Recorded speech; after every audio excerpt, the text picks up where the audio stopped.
Tune in now to the hottest sports podcast, 910 Sports. 910 Sports. We discuss the latest topics in sports, interview the athletes from all over the country, known and unknown, while spotlighting the youth of today and tomorrow with host Icon E, Mr. Personality Jacob the Great, Crystal, a.k.a. Miss Wildfire, KB the Amazing, and Steve O, a.k.a. Mr. All Everything Georgia.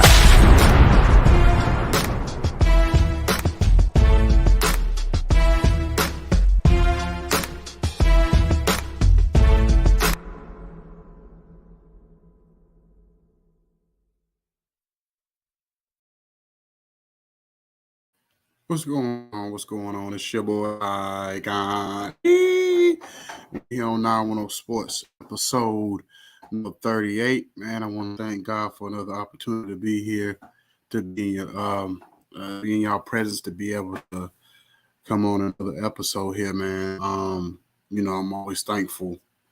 We got a lot going on. We got a lot going on right now. We just continue to build, move forward. We got new opportunities coming with other podcasts coming. We got Anthony Velvet Hall, who should be starting his podcast here soon. He's a former WWE wrestler, so he's going to be doing a podcast with the network. We got a former WNBA player. Supposed to be starting the podcast here also with us. So we got a lot going on. Me and Jacob the Great. We supposed to be starting our 95 South podcast here also probably in the next week or so. So we're just gonna keep y'all abreast of what's going on, man, and keep this ball rolling. Whatever. If you want an opportunity to be a part of what we got going on. Hit me in my DM, Icon E910sports at gmail.com. You can hit me there. And if you want an opportunity for a podcast or get on the show, or if you want to be a sponsor or promote with us, you can always hit us there. What's up, my man? What's going on? Jacob the Great in the building. So I was just explaining to people that are, if they want to get at us as far as, being on the show, podcasting or whatever, or sponsorshiping, endorsements, hit us up. You can hit me at Icon 910 sports at gmail.com. And what's your email, Jacob? 901 Sports Jacob at Yahoo Sports. Yeah, so I can also hit him up also there. If y'all want an opportunity to rock with us and partner up with us on any of those things I just talked about. So we just rocking and rolling, man. We also part of the DJ Coalition now. So even if you're an artist and you want to get at us, man. So we got a lot going on. So, we building every week, so almost every day, the way we got things moving. So, but anyway, man, so to get into the sport topics today, the one thing about sports is, it's a couple of things that goes on throughout the year that we all look forward to as sports fans. One is the Super Bowl. And the other one, and of course, March Madness, and then you got the game 7 of a playoff series. Those are probably some of the biggest moments in sports. You got others, but for me personally, I always look forward to it. That's why I love when a series goes 7 games. I don't care what round it is. I love when a series goes 7 games, particularly because I know in most cases, a game 7. Both teams got to bring their A game. The superstars are going to play like superstars. And so it's no more really adjustments to be made. It's basically a mano, whoever wants it more, whoever superstar shows he's a superstar that's going to win the game. So we got 2 of them today. We almost had 3, but we definitely got 2 of them today. So we got, Dallas versus Phoenix. We got the Celtics versus Milwaukee. Now, me personally in the Milwaukee-Boston series, I see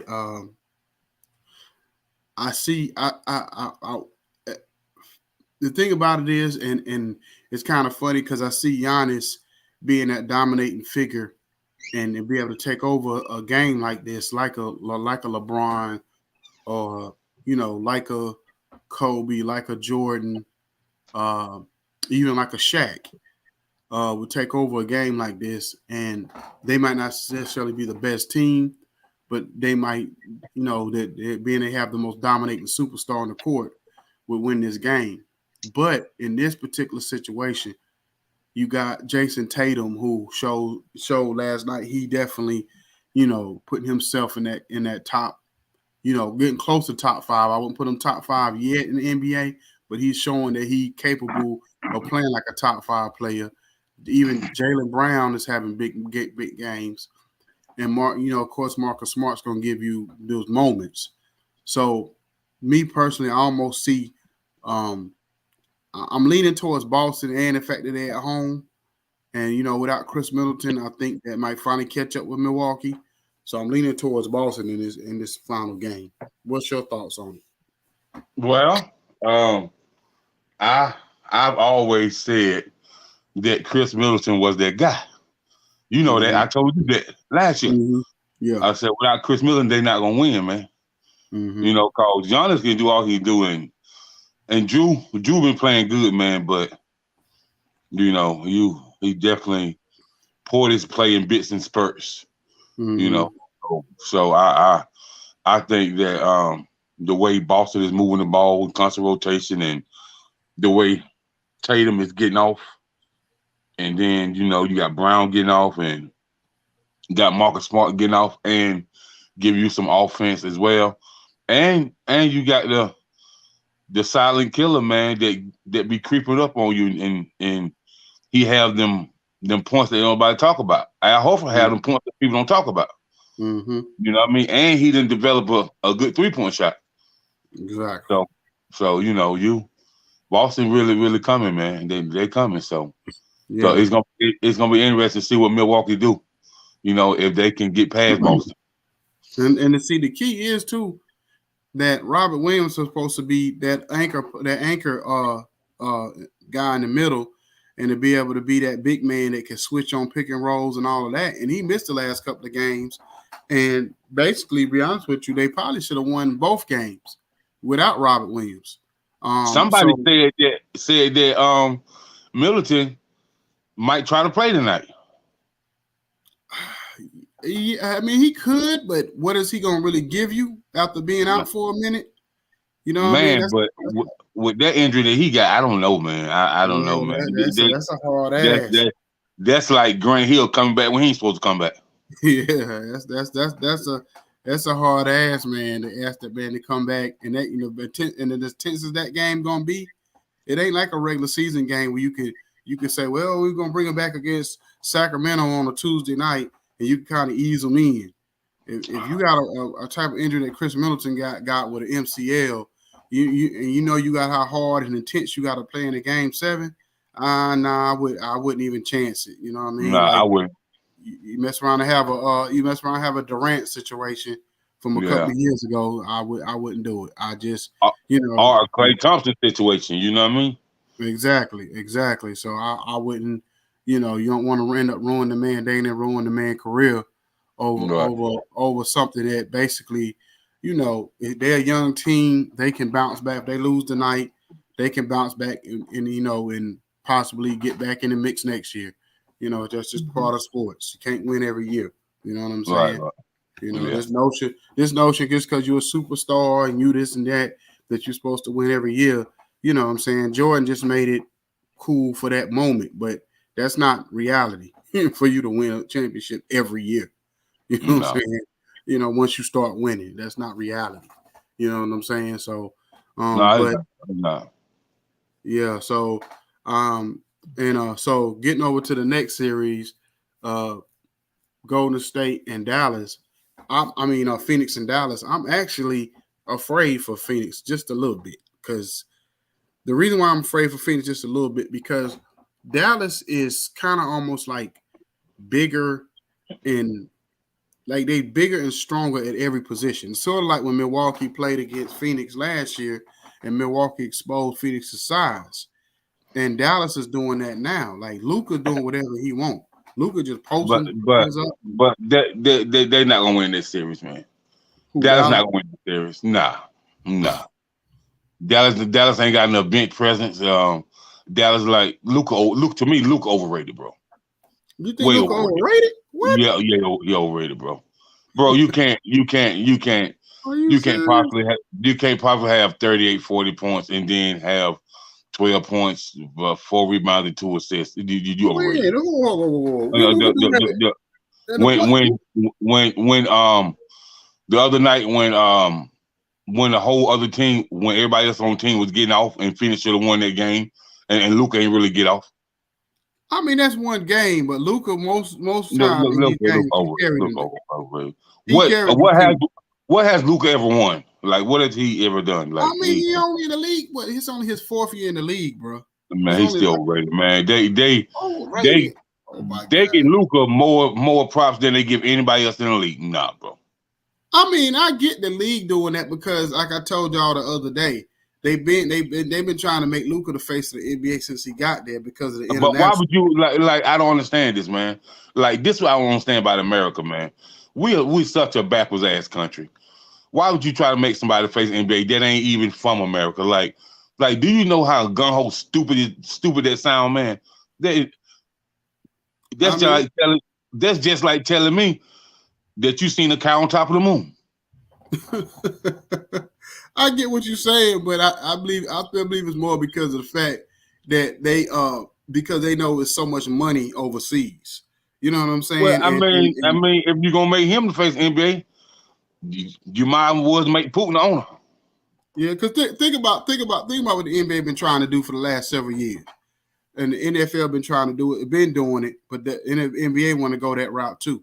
They trying to play games. They trying to actually add.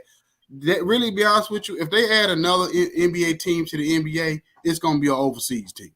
That's what they really trying to do. They're trying to get to the point where they can add 2 more NBA teams and they be wherever they're gonna be. I don't know, Germany, Japan, wherever they're gonna put them. They trying to add 2 more teams. You know what I'm saying? I mean, I've always thought they should have had about 5 or 6 teams overseas. You know what I mean? That's a part of the NBA. I don't see nothing wrong with that. Yeah, and so that's why they trying to make Luka. That's why they try to make certain players the face. And then Luka got a type of personality where he has that love-hate. Remember how we talked before when I said LeBron James has been the perfect superstar. Like he's probably been the best face of the league in history because of the fact that he has this love-hate relationship with the audience. So you either want to see him win or you want to see him lose more than any other player I've ever seen. Like he has that, like everybody, pretty much when Jordan became the number 1 player, most everybody loved Jordan. Like, oh, Jordan this and Jordan that. And you know what I'm saying? But when LeBron became the face, it was like this love-hate thing. That's why he's been the number 1 guy, the number 1 selling jersey, all this stuff for so long. Because even people that hate him still will go behind closed doors and still, want to watch or buy stuff or do whatever. But they try to act like on the surface they hate him. So the thing about it is that they've been looking for so long. They've been trying, but then at the same time, they thought, just like any other superstar, LeBron was going to fall off a while ago, like 5 years ago. And he didn't, but they kept trying to replace him then. So they're like, oh, Stephen Curry, he has the perfect personality and he fits this new generation and da-da-da-da. But Stephen Curry doesn't have those superstar moments all the time. So he couldn't be the face. So then Giannis, he doesn't really have the personality. So even though he's the best player in the world, they don't really want him to be the face because his personality doesn't really suit that. But Luka has that love-hate. Suck at interviews, and y'all suck at interviews too. I can't watch. I can't watch nobody talk to Giannis on the interview. Get the fuck out of here, bro. I'm with you too. I just can't, bro. I just can't. I know he a great player. He a great asset to the NBA. I know he top 3 players. He top 3 in NBA. But as far as me watching him conduct the interview, no, sir. Like, you know, like it's okay, Giannis. We know you won, and we know without you being a superstar in Milwaukee Bucks, y'all would not have a championship. But bro, my ears can't take it, bro. No. And then was it you, Crystal? What's going on, Crystal? Was you? Well, good morning, Crystal. How you doing? I'm Anthony again, Crystal. I'm this morning.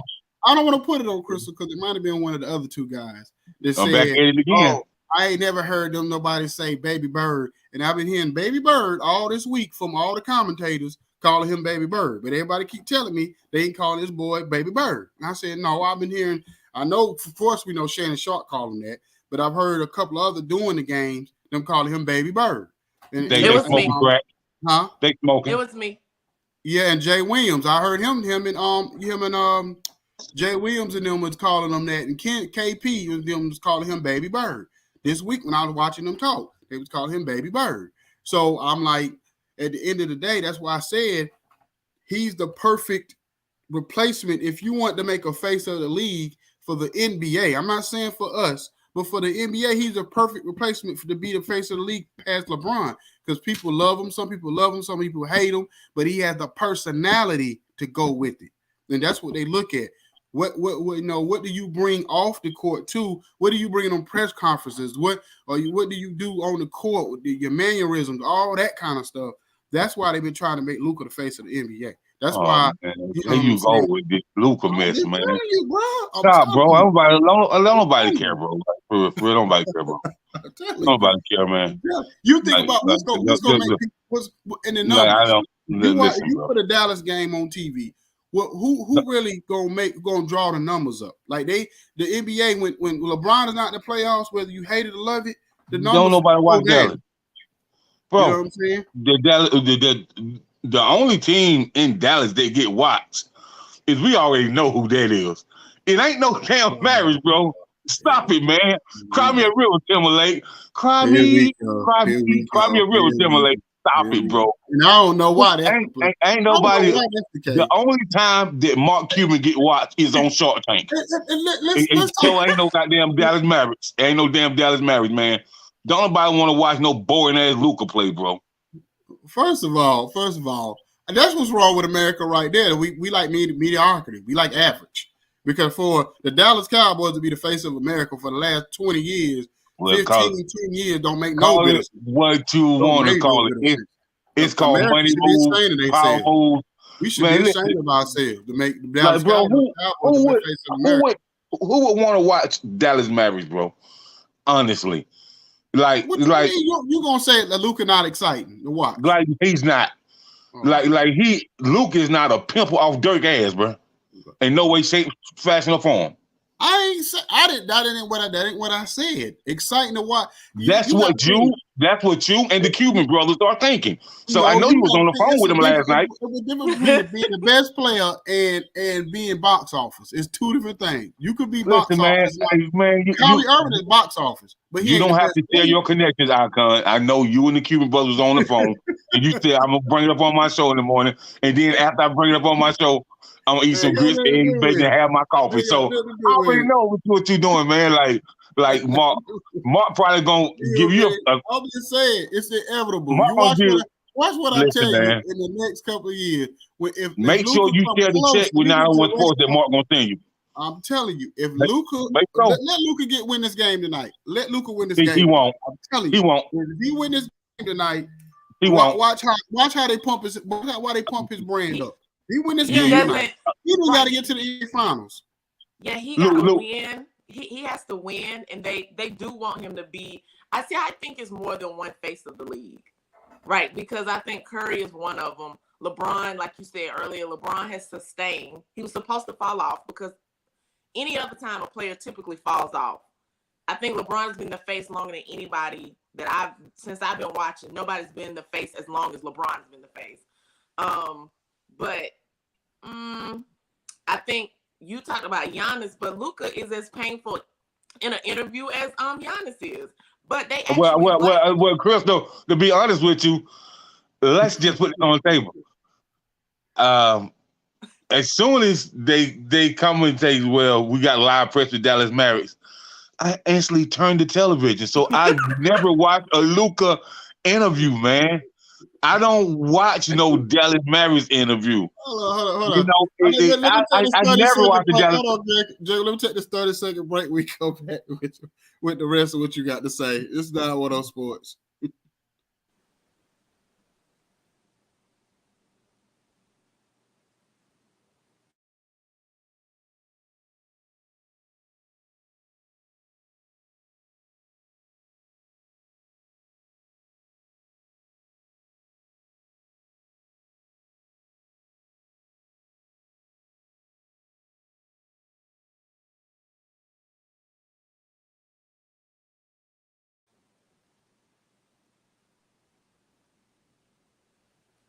Okay, we back here on 910 Sports with Jacob the Great, Crystal, aka Miss Wildfire.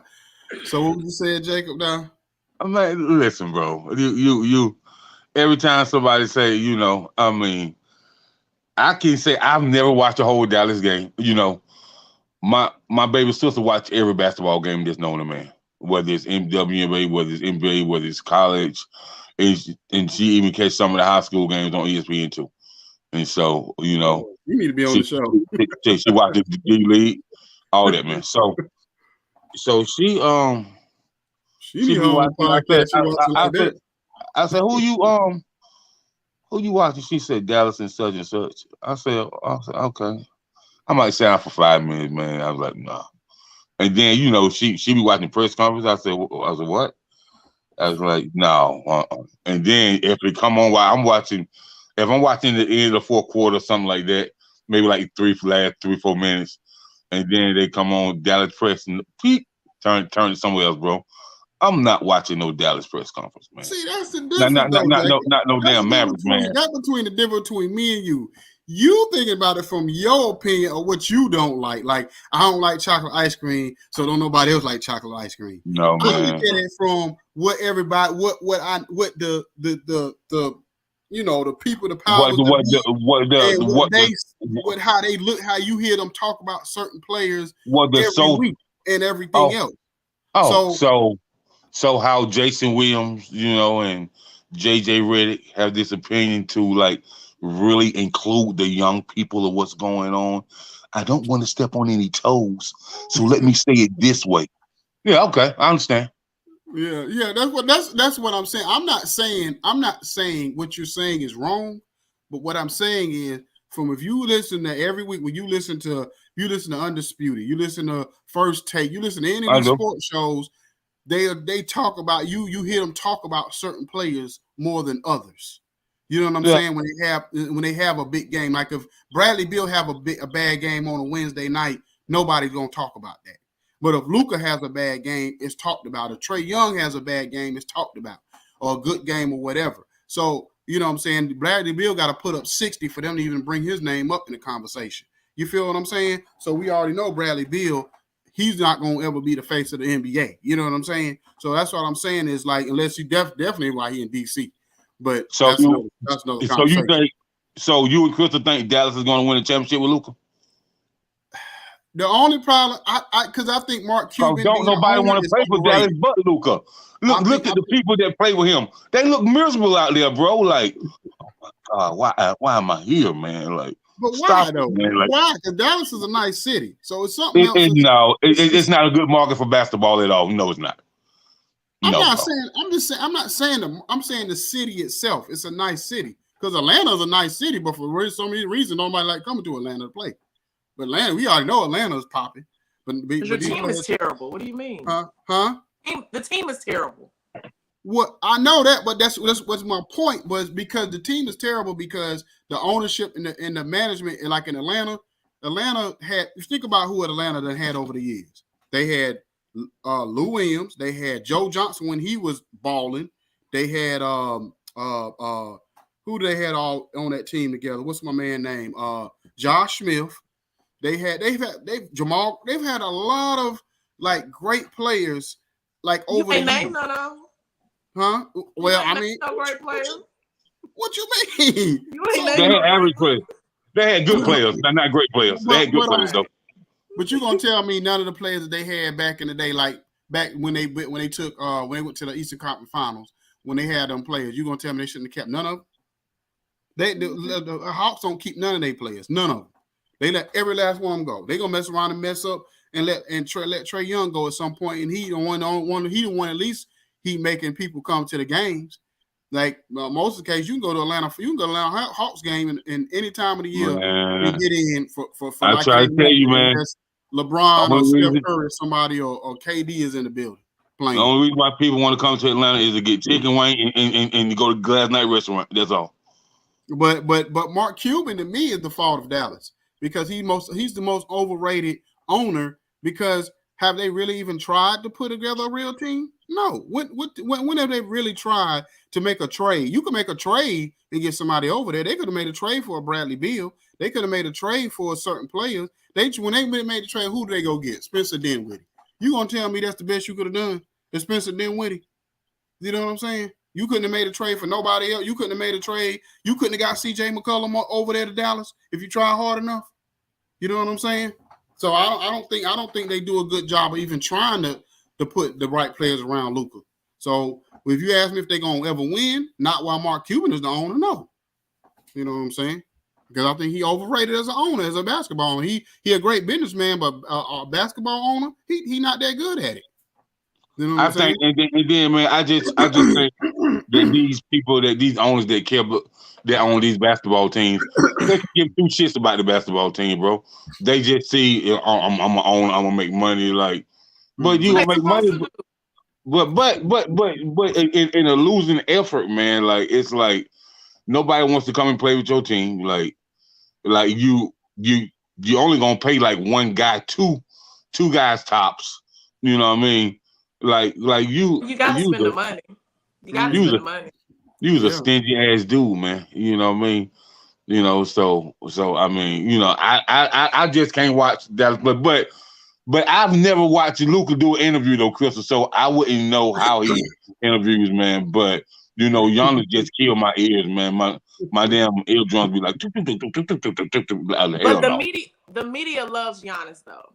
They do. So you're right. The media loves Giannis, so Giannis does have an opportunity to be a face. The thing about Luka is he's created a few rivalries that adds a little excitement. He doesn't have the huge moments yet. The same thing you said about Steph Curry, even though he is one of the faces of the league, he doesn't have all those big moments or whatever. Well, Luka doesn't have them yet either. And when he gets them, they are gonna catapult him up, like you said, Icon. But he also has a few rivalries. Like he's creating one with Devin Booker. They're like, oh, they really don't like each other. They talk a little trash. Giannis, he say a few things. He dunked on Al Horford and gave him this stare, but he doesn't really create enemies, so to speak, right? Giannis remind me of Tim Duncan on the court. Tim Duncan will just do you and look at you like. But Kevin Garnett talked about it on. But Kevin Garnett talked about it on somebody's podcast I watched on TikTok. He said, man, the most impactful dude, man, that they say nothing to you, that'll look at you up and down and just smirk, it's Tim Duncan. Or Tim Duncan might run down the court and say one word to you, gotcha, and just keep running. You know what I mean? Like he ain't gonna trash talk, he ain't gonna cut you out. He just gonna make you look really, really bad. And he have a personality though. Yeah, he doesn't have a personality. I'm not gonna say that. He was just a quiet fella. That's all. Just quiet. Right. So he doesn't have a personality as far. I mean, I'm sure he's funny at home or whatever, but I mean, as far as basketball, kind of like Kawhi Leonard. He doesn't really have a personality as far as basketball goes, but everybody in the locker room says he's funny. But in the media, he doesn't have a personality, so it's hard to market somebody who doesn't have a personality. Giannis does have a personality. He gets at the podium and he tells dad jokes. That's why, and he answers every question that they ask. So the media loves him. You said who? Giannis. Yeah. When he gets to the podium, he tells jokes. Yeah. I just think the audience him. But I'm not saying he doesn't, Chris. I'm just saying that I just can't listen to him for more than 2 minutes. You know, I mean, You know, I'm just saying they want. The thing about it is like Crystal was saying. The thing about with Luka hasn't had the moments, but he creates so much like energy around the league. Luka is a controversial basketball player, bro. But what I'm saying, they love that, especially in this like generation. A rapper. You got to think we in a social media generation. What's the most important thing in social media is controversy. So he creates all these crazy moments where it's like getting at the referees, getting at the other players, and he does he's so animated on the court, and they try to he need to calm that down. No, they don't want him to calm that down. They love it because they know every night somebody looking to see what Luka gonna do next when it comes to certain stuff. But you know what I'm saying. And the thing about it is, the league always wants. Yeah, they want other stars to shine, but the league always want that number one guy. Ever since, or number one and maybe number two, like Crystal was saying, if he creates a rival with a Devin Booker, because they've been trying really hard to make Devin Booker the face. You know what I'm saying? So if he could create a rival with him and Devin Booker or whoever, and then now you got a Magic and or Zion. Really, I'm gonna tell you what the perfect scenario for the NBA would be. It would be Zion in New York, Luka wherever he's at, and then Luka and Zion being rival because you got smiley face Zion, box office Zion. Now you got Magic and Bird all over again. And you got Luka who's gonna talk smack every time they play and whatever. After you make a shot, do something. That's what they really want. They want Luka and Zion, but Zion can't stay healthy or whatever. That's what. Can you actually understand? Can you actually understand what he say when he talks smack? Who, Luka? Yeah, the players on the court do. I'm just acting, man. I'm just acting, man. I'm just acting. And then he international too, and he from international. I want to say thank you to the NBA. Scenario. That's the perfect scenario. Luka. Then you throw a little Trae Young in there, and you throw a little Jason Tatum, and you throw these little other players in there, man. You right there. Throw a little Trae Young in there, just a little. You know what I'm saying? Because then you got a little bit of that Atlanta market. Because Atlanta do not support Trae Young, man. Because they won't give him no damn help. They won't give him no. He don't do that, bro. Y'all should have got that man some help at the beginning of last year, bro. During the off season. What help y'all got? But that's what I said, Jacob. That's what I said. Atlanta is one of the worst teams of support or building a team. They'll get all these good players and then they just let them go. You know what I'm saying, or whatever. Even if you say them players I named wasn't great players, they could have, the players they had when they was building those teams, they could have maybe enticed a superstar to come play with what they had. Yeah. Because they was good players in their own right. They wasn't Hall of Famers, but they was good players in their own right. You know, when they had Josh and Joe and Crawford and all them. They was good players in their own right. And can go anywhere else and give them team and ball.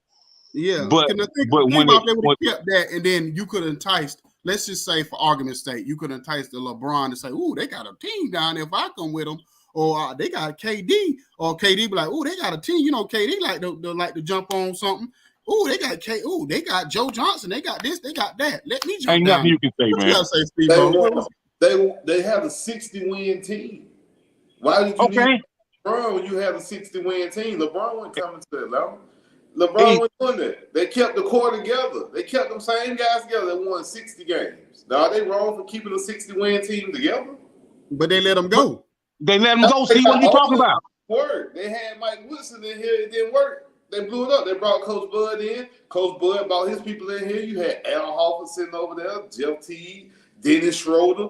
You had all them guys in here still. It did not work. Again, you still ran into LeBron for the last 18 years in the East. Nobody beat LeBron in the East. Nobody. But what I'm saying is, so you just blow it all up and start all over when you right down the cusp. If it wouldn't work, if you're not going, you had to build a team to beat. Start all over and get defeated once again. It don't make no sense. You got to keep starting over. You can't keep trying to go with Al Horford and goddamn Paul Millsap. They're not beating LeBron, bro. That's true. None of them teams beat LeBron. None of them teams in the East. Look at the East before LeBron left. He went to the conference final. He represented the East every year. I mean, that's true, but I just felt like, but Atlanta always been like that, though. They ain't never tried to keep a team together. And now when they did try to keep the team together this year, they paid John Collins. They paid Kevin Herter, the same people that they drafted. What they do? Well, they paid a bunch of nobody. So get what? So now the GM has said he done with that. They ain't got to go. You said they got to go. Yeah. Oh, Lord. Here we go again. Yeah, they got to go. But what's the plan, though? What's the plan then? If they gonna let Collins has value. John Collins has value. Yeah, you can trade John Collins. You can put John Collins. Yeah. And you got that draft. What type of value John Collins got, Crystal? What type of high value do he have? See, I said he has value. You can put him with a few draft picks, and you can go get a Donovan Mitchell, or you can go get a Rudy Gobert. Who you gonna put John Collins with, man? Who gonna want him? Why wouldn't you want him? Well, there's plenty teams that want John. Do you watch Atlanta? Because I know you don't watch Dallas. He don't. Okay, I mean, I watched the playoffs, and he ain't give you nothing in the playoffs. That long. They wasn't in that long, so you didn't get a good. He still ain't give you nothing. Get out of here, man. If you can't give nothing in the postseason, man, you fucking trash. The postseason would matter. The regular season I don't give two shits about it. The postseason would matter. The regular season gets you to the postseason. You got to do something in the regular season. So do you think the Hawks got MVP done did the last 2 years in the postseason? Who? You said what? What the MVP, the two-time MVP done did the last 2 years in the postseason? Man, we ain't talking about him. We talking about Atlanta, man. Stop getting off the subject, man. Well, you just said postseason. We talking about postseason success. Follow suit, Steve. Follow suit, man. Stop getting off the subject, man. I'm just saying. You said only the postseason. We talking about. And do I think the postseason matters? That's what you said. Okay? Well, we're gonna talk about Joker. I hear people say Embiid should have got it. Blah blah blah. But when you pull up Embiid stats and pull up Joker stats, Joker got way better stats than Embiid. I personally think Giannis should have won, but that's in me. Well, the thing about MVP is that they change the criteria every couple of years because you can say that Embiid, like when you look at the voting, most of them voted for Joker, but Joker, and I understand he didn't have his second or third option. I understand that. So him getting to the playoffs at 60 is great.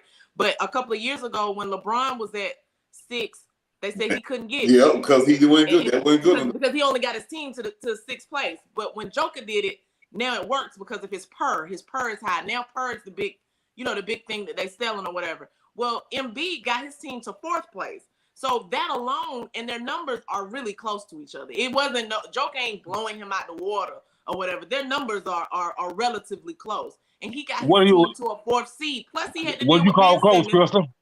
You talking about 40 or 50? Are we talking about 3 or 400? Right. Huh? Embiid was a scoring champ. He the first big man to win a scoring title since Shaq. You know what I'm saying? So 30, like I think I know for sure Joker, I mean he probably shoots a higher. Well, I don't know. Their threes was close, if I'm not mistaken. Assists. Assists is the only thing. Assists is probably. Joker had like average 8 assists, and if you watch him on the court, that's the only place he better at is assisting the ball, passing the ball. He don't play no defense, so he ain't that great of a defensive player. They have to sit him down when it's a defensive. When the game is close and they got to do. He's the one that goes sit down. He is not better than Embiid. And my thing is, Embiid was missing his 2 best players. Remember that now. He was missing Ben Simmons, who didn't play all year. And then Harden left halfway through the season, and then we all know Harden was fluffy. Harden was fluffy after the first few games. Harden didn't care no more. So what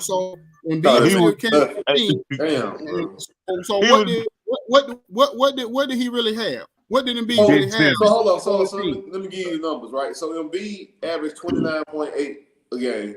Joker averaged 26.1 a game. Embiid averaged 11.3 rebounds. Joker averaged 13.8 rebounds. Embiid averaged 4.4 assists. Embiid averaged 8.1 assists. So really, it's probably about a one. Joker got more rebounds and got more assists per game. What was his PER? Joker's per was 32.5, Embiid was 31.3. Yeah. So all of it was relatively close. And Embiid got his team to fourth place. I mean, but I know. From what I hear in a lot of these groups, I mean, in the comments, a lot of people don't feel like Joker should have won MVP. A lot of people don't feel like that. No, and then Crystal, think about it too. When you say fourth place, if you look at the standings, he only missed being probably second place in the East, probably by like one game. Because between second and fourth, Philadelphia, between second and fourth place, they was only like a game apart. Like any four of them teams could have been second place by the end of the season. Mm-hmm. You know what I'm saying? Because think about it. The last game of the season, Boston played their starters. They got second place. Milwaukee didn't, and they lost. Because they was talking about that after that game 6, when the game was over with, that's the first thing they brought up. They said, I forgot who was commentating the game, but they said, I think it was Jeff Van Gundy. And he said, the thing about this game 7 is Boston decided to play all their starters in the last game, and Milwaukee didn't. Now we down to a game 7, and that what a lot of people don't think it matters, but in certain cases it does matter when you got playing a game 7 at the crib, especially in Boston. Other than especially when they play ball, when they play Bron, but for the most part, when you play a game 7 at your crib, you probably, if you look at the stats, when a team plays game 7 at the crib, you know what I'm saying, and not in the most cases, the majority of the time they win. I guarantee you pull it up, the game 7 team wins most of those games. You know what I'm saying, or whatever. So that's what we was talking about earlier when I said game 7 is one of those things where it's not you could throw X's and O's out the window. It's a mano. You done did everything you possibly can to slow the other best player down. So it's gonna be Giannis. Now in my mind, I think Giannis can take over the game like a LeBron or a Kobe or a Jordan because it's a game 7, but Boston has counter people. You know what I'm saying? Let's just say Giannis puts up 40 and 15, but then Jason Tatum give you a 30 piece. But then Jaylen Brown capable of giving you a 30 piece. And then Marcus Smart, he has his moments. Other than Drew Holiday, in most cases, that can give you consistently that you make it count on. Who else can you really count on Milwaukee that's going to definitely, you could say definitely, this player can give me something to get us over the hump. Without Chris Middleton, they don't really have that. Right.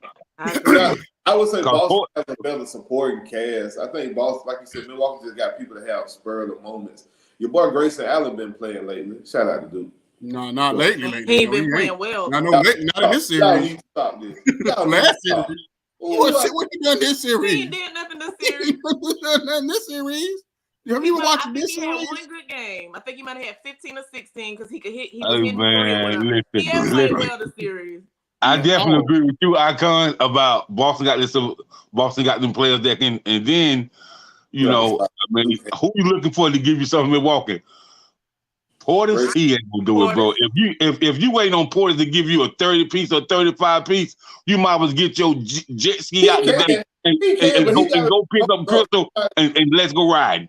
Somebody got to hit him in the face or foul him hard, or he got to be pumped up to get, to get going. He can't just naturally get it by himself. He got. I don't agree with that. He just be out there looking like Bobby from Wayne's World. Hey, Bobby, can I go play with you? Anyway, though. The thing about it, he got to come out kind of hot. He got to be hot from the jump. He one of them type of players. He got to hit the first 2 or 3 threes off the rip. He can't be one of them players to be like this. They got to go 0 for 5 and then start getting hot. If Bobby Portis ain't that the guy. He got to man. He got to hit his first 2 or 3 threes, and then you be like, Bobby Portis on 5. Like Al Horford the other night. Al Horford, when he hit his first few threes, then everybody like, dang, Al Horford on 5. But Al Horford ain't gonna give you those 30 pieces. He can give you 20. He can get 20 every night. That was an anomaly. That was one of those things like that was Haley's comment. What we seen from Al Horford. All I got to say is this: all the playoff games, he never had 30 ever in that he said what motivated him was Giannis dunked on him and looked at him like, and then after that. He went off. You can't close your eyes and think somebody dunked on you when the ball tip off every damn game. Then. I'm just saying. You know what his sister said? You know what his sister said, right? His sister said, Giannis done effed up now. They said his sister actually tweeted, Giannis done effed up now. Basically, she knew it was about to happen. Mhm. They said she took her that Man, first. don't nobody care about his sister, man. Somebody slap him in every game. Man, nobody worry about what his sister said. Her sewing was too tight, talking that nonsense. I'm She just was right, telling you. I'm just telling you right, what though. happened after that. Listen, man. She was right. He was in Atlanta all that time, bro. And he, like, Al Horford should have at least averaged, bro, 28 and 12. You At right. least when he was in Atlanta. I don't know about 28 12. I don't know if he that type of Why player. not? Why not, bro? He ain't that good. I would say 20. good. I don't want to say no 20. He's too still for that shit, Jacob. If he went to call him, Al Horford is a piece. He can't. He's not meant to be the guy. If you're making him the guy, then you don't probably need to be a general manager anyway. Do you see what the Hawks was? You see what the Hawks all he is? He's a defensive piece. He plays great defense. He does small things well, and that's why he gets a job every year. Even though he's 35, I think. He's something old. like that. He's not in prime anymore, but he still knows how to do the small things. He'll go in there and get the rebound. He'll go in there and take them elbows from Giannis. He'll hit a 3 at the top of the key when they swing the ball. He knows and a whole lot of cleanup trash points. Smart play. Yeah. He don't even try to post up. Al Horford don't even try to post up. He never had a post game. He never developed a post move. But he can defend it though. Yeah, he can defend. He can defend because he definitely is.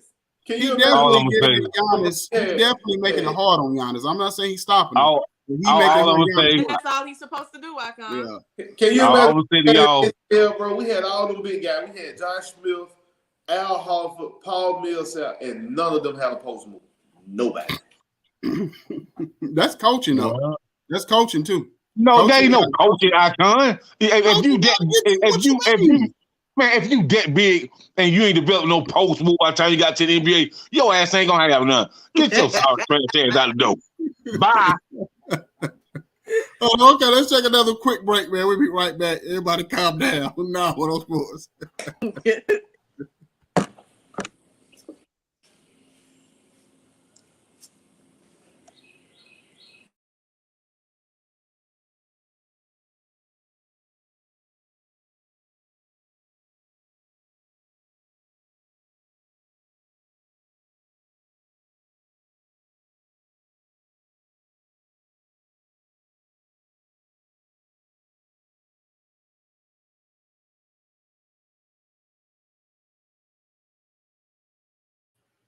Okay, we back here on 910 Sports.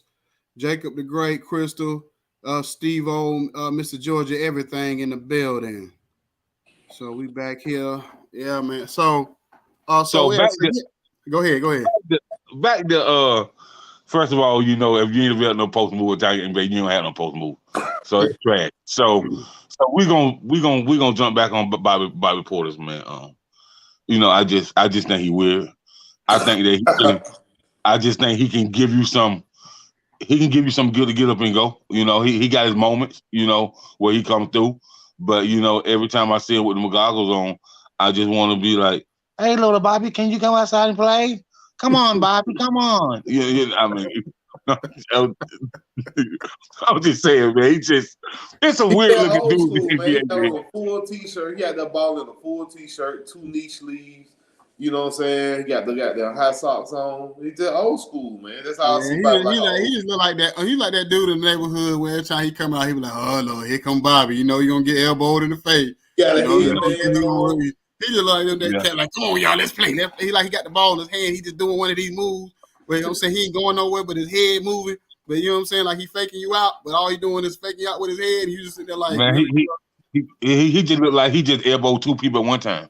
Yeah. But he can change a game 7 though. I will say that though, because like you said, he's so streaky, man. He get hot, he's streaky. He get on one of them clips where he's just out there shooting threes and looking at the crowd all crazy. And the thing about it is, if you think about like Drew Holiday is one of those players where he could have a great game, but then he could have the most sorriest game in the world. You looking at him like, why he even in the NBA? And then, cause like even the other night when he scored 25, 30, whatever he scored that one night, we had that real big game early in the series. His efficiency was terrible. He was still like 9 for whatever, he was still like 14 for 30 or 12 for 30. He was still, so he wasn't proficient with it. It's just that he was hitting a lot of big shots late in the game. and his impact was really on the defensive end of the game that they stole against Boston in that last one. That was more on the defensive end. But I think in a game like this, he gonna have to give you something offensively. Like Giannis, Giannis gonna be out there because Giannis gonna have to play probably almost all 48 minutes. You know what I'm saying, or whatever for them to win this game. So by the time they get their last 2-3 minutes, how much is Giannis gonna have in the tank? And so you're gonna need a Drew Holiday. You're gonna need somebody else to give you something. Yeah, man. I hope Drew come through, man, and give him something that can help him, man. But I just hope he don't be sitting around out there looking like Nettie from Color Purple. He look just like Nettie from Color Purple. You and I should never part. Are there any teams left that have never won a championship? That never won. Phoenix, right? Phoenix don't well. Dallas. Atlanta won championship. Dallas won one for. Oh yeah, right. That's what I'm tripping. With Dirk, yeah. Sacramento won one. Sacramento ain't left. They ain't in the No. You said it's left. Oh, you said who left? I'm sorry. Okay, you said who left. I thought you said NBA team who never won championship. It don't count for Atlanta though. They got one, but it don't count for us. That's St. Louis. Who they win one? St. Louis the year before they moved to the ATL. Oh, they don't count. Yeah, I say don't count. They don't count here. I only know my mama was alive when they won that one. 52, something like that. 50 something. That's what I'm saying. I don't even think my mama was alive when they won that. It was like 4 teams in the league then. You know what I'm saying? Shoot. Last week. They got more teams in the league than they had back then. I think it was the ABA. That was before the ABA and NBA merged. So I think that shit was long. Pistol Pete. Man, that was back in Color Pepper time when they won that championship. They were still riding on buggies and horses and stuff when they won that championship.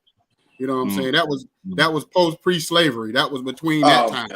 There you go. You know what I'm saying? Yeah, that was the Harlem Renaissance. That was all of that back then. You know what I'm saying? When they won that championship, that's did when they even have real basketball goals, or were they shooting out of the crate? The crates. Oh man, that's baskets up, Jacob. They won a championship when the Cats used to go to the club with Zoops on and sit down here. I was just saying, Krista, man. Like I ain't never heard of St. Louis Hawks, man. So I was just, I heard of them, but hey, I ain't heard of St. Louis Hawks, man. Like they. Man, they must have only gravel and dirt courts and running full court where you got to drink out the spigot, like real country folks. Hey, that's what Michael X and Red Fox used to hang together. You know what I'm saying? But man, Steve, I ain't gonna lie, man. I think it'll be good for Atlanta if they did win a basketball or football championship. I think it'll be good for the city, and this is what I hope by Atlanta. Since Atlanta represents the black culture so much, and it's called the Black Mecca, man. Atlanta represents a certain black culture. I don't know if it represents the whole thing. Yeah, I would. Well, okay. New York You only live in Georgia, you're not from the outside looking in. I talk to millions of folks that live outside of Georgia. That's the mood of Georgia, from Philly, New York. It represents a lot, bro. It represents a lot. I just feel like it came kind of late. I would look at this is just me. Now everybody's opinion different. You know what I mean? Everybody feel like I think Atlanta represents more of an entertainment culture. I think if people get that confused when they come here. Like Atlanta, you're in the entertainment business, is great for you. Anything that you need as far as business wise, yeah, it's great. But man, the city. Look at these YSL. Look at all these RICO charges. The city going crazy. It's like the Wild Wild West over here too. Well, but see, Steve. But you talking about RICO charges? Them, bro. Ain't nobody put no gun to their head and told them to do that. They brought that on themselves, man. I'm just saying it's so big, man. It's so you can't go in. You can't even go to Buckhead and go to Lenox Shopping District without your gun. That's horrible. But Steve, for somebody who came from that didn't grow up in Atlanta like you, that came to Atlanta, a lot of black folks come to Atlanta because we look at it as the American dream. So you get cats from New York, Philly, even Cal, and then the cost of living it's high everywhere now. Don't get me wrong, but especially back over before COVID, the Atlanta was the cost of living and what you can feel like you can accomplish. It was cheaper to live in Atlanta. You know what I'm saying? You feel like you have more opportunity in Atlanta.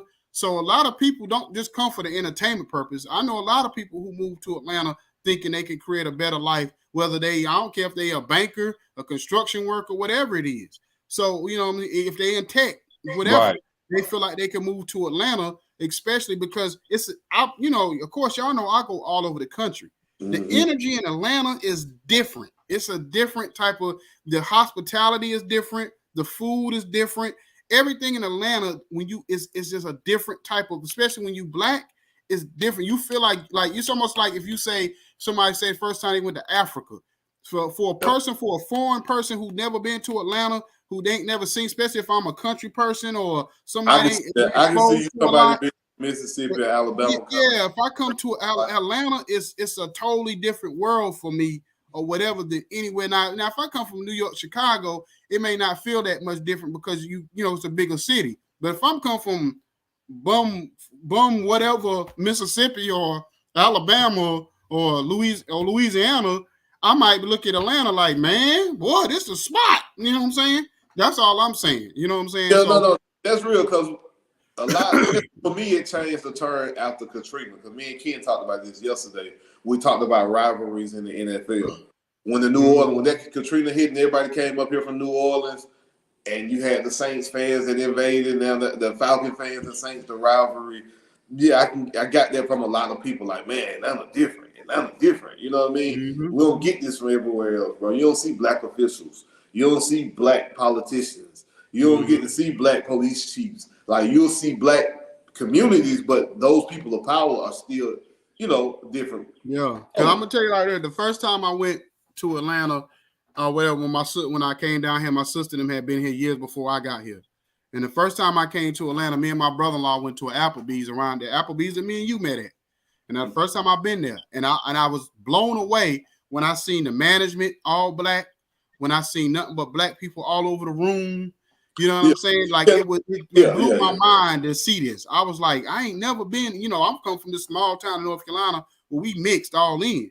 So for me to go in a restaurant I see the management, the owner, everybody Black, it blew my mind. I'm like, man, I got to be here because this different. You know what I'm saying?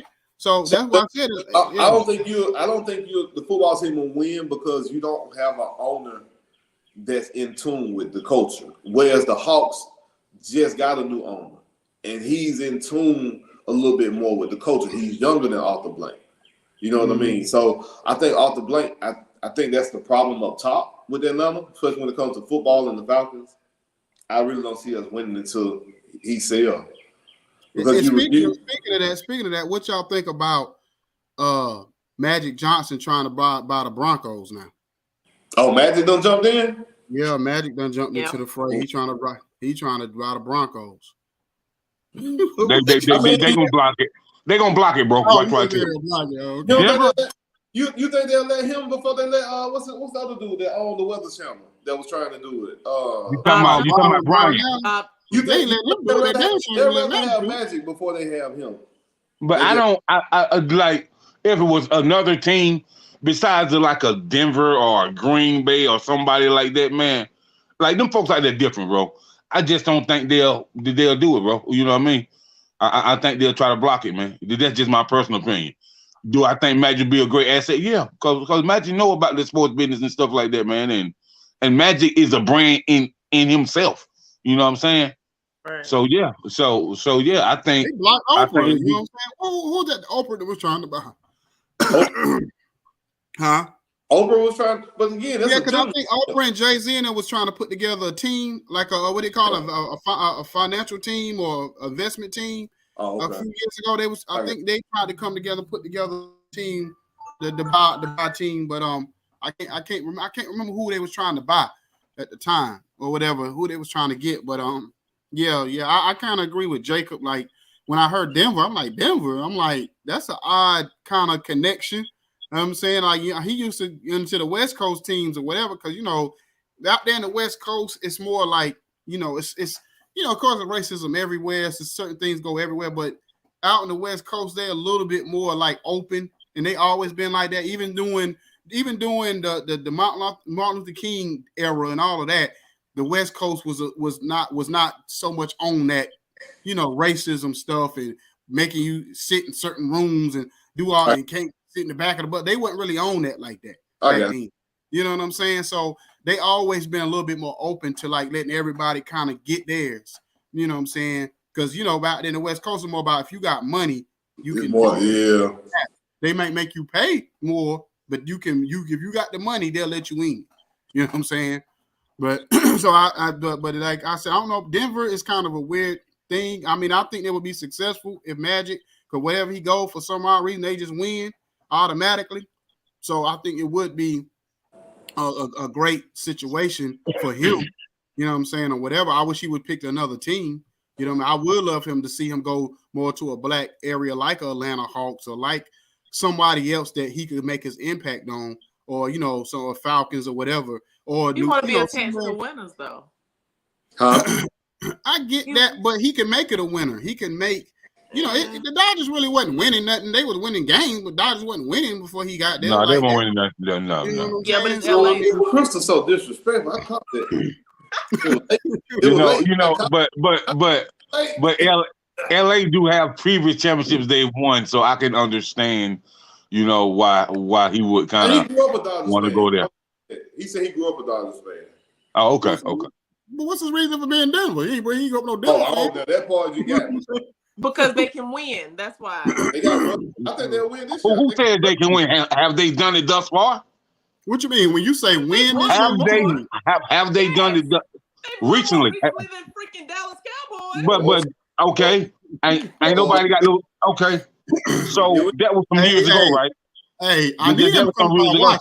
Be honest with you. So you get to hang on your Dallas Cowboys, but the Denver Broncos don't get to hang on theirs, huh? I don't care about no Denver. I don't fucking ski. I don't ski. See, Jake, see, Krista. That's what I'm talking about. I don't ski. And I ain't trying out for the Olympics. Everybody else like abstract ice cream. I told you. Hey, I don't ski, and I'm not trying out for the Olympics. I'm not trying out for the Winter Olympics. I don't care about no damn Denver. but hey, he need to come out Washington. That wouldn't need to be. Forget them teams already won. Come on, Magic. We need your help over here.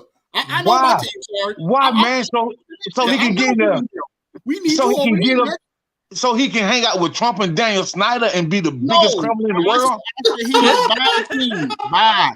Move Daniel Snyder out the way. Move him out the way. Come buy the team. I don't care. Get you some other people and get him out the door. I guarantee you, if Magic is in Washington, they're gonna start winning. Period. I guarantee you that. If the Falcons had a black coach, you know what they would do for the city? And why Arthur Blank done hired 4 coaches? Ain't now one of them been black. Have any of black coaches? But I'm just saying because that black coach would be more popular than him.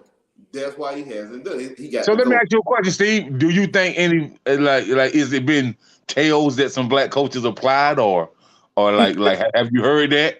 Because you always see who they. I mean, I don't know, man. Since the whole Vic thing, man, none of got bad rap. But I don't know.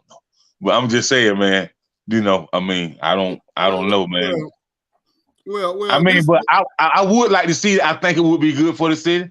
I think we'll have step shows, be drinking Kool-Aid, having cookouts on the 50-yard line, Well, this is shit while you in it, huh?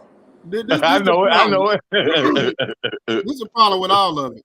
The problem with all of it, the owners who come in and basically try to do too much. Now, perfect example is the Lakers.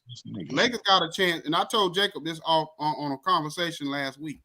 I said, whether you agree with the hire or not, or where you look if you feel like it don't fit or not, for me to take the Lakers and Jenny Buss serious, if they hired Mark Jackson, you know why? That was rumored. Listen to what I'm saying. The reason why I say that is because Mark Jackson is his own man. So that means you have to move out of the way. So that'll be like if Dallas signed, if they hired Sean Payton, we know Sean Payton is his own man. So that means Jerry Jones is relinquishing some of that power because he's not going to run over Sean Payton. If you hire Mark Jackson, you're not telling him what to do like you did Frank Vogel. And so you now what to do either, though, right? is Terry Stott and Darvin Ham. Darvin Ham is an ingrown Laker that they brought through the pipeline. Terry Stott is basically Frank Vogel 2.0. He basically just Frank Vogel cousin.